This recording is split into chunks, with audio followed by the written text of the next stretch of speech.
Welcome to Tamer Bowling Video Ball Reviews.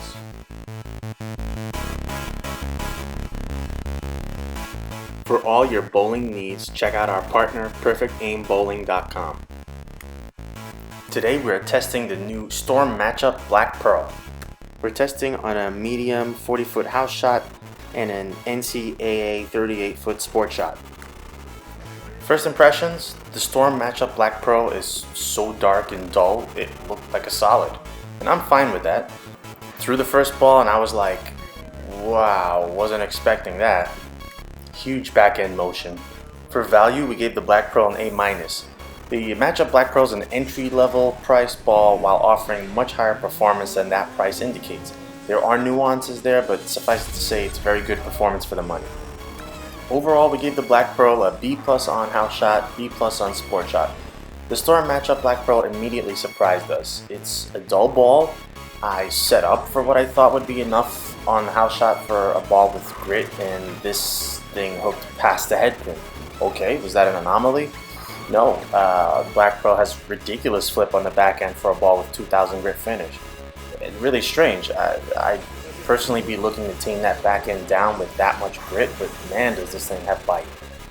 We tested all the matchups previously, and while they have good back end, none look like this to my eyes. With this surface finish, you need to find some oil in the fronts and mids. You also need to give it room for that big boom at the back end, or you'll pay the price. I found the line and I had to get quite deep straight away. I'm not usually thinking, let me go straight to the fourth arrow with a lower end ball on fresh. What I found ultimately was a ball that needs oil to make room for the boom, but it doesn't quite have the hit through the pins like the high-end heavy cores. I wouldn't say carry was iffy, but I feel like while the motion was reliable, it just doesn't go through the pins as hard as, say, a Code X.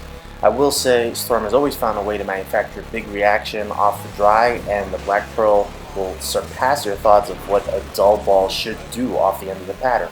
For me, the Matchup Hybrid is one whole arrow weaker and probably more what I would expect from a lower end ball. I guess it's time to update our expectations. For Sean and his higher rev rate, the Black Pearl was simply a beast. He saw the same as me in terms of huge back end move and having to get quite deep, but one thing he didn't see was some softer hits like I saw occasionally. His rev rate compensates for the weaker core, whereas I could personally benefit from a denser core.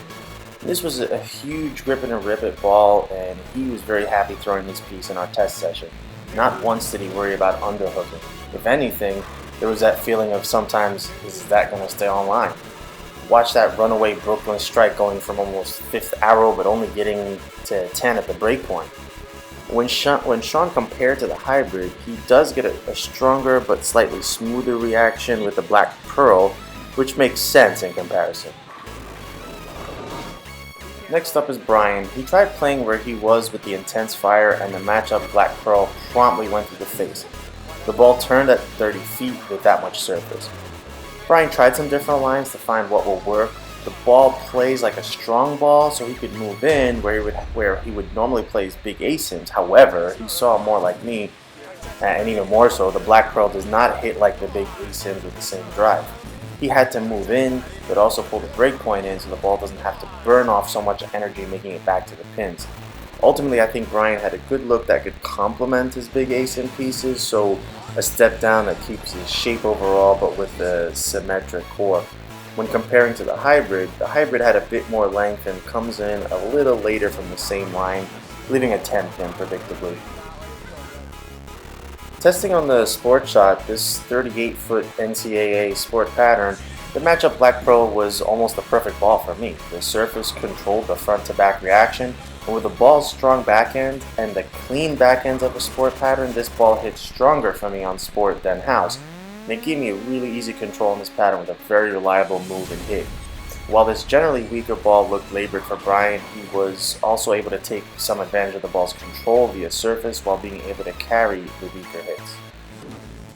Final thoughts. I want to say wow upon seeing the Matchup Black Pearl's motion. The other part of me wants to say why give so much in the lower end, making me get in and then finding the weak link, which is the weaker core. Again, this is definitely going to be someone's cup of tea and not so much for others. Sean had an absolutely perfect look with the Black Pearl.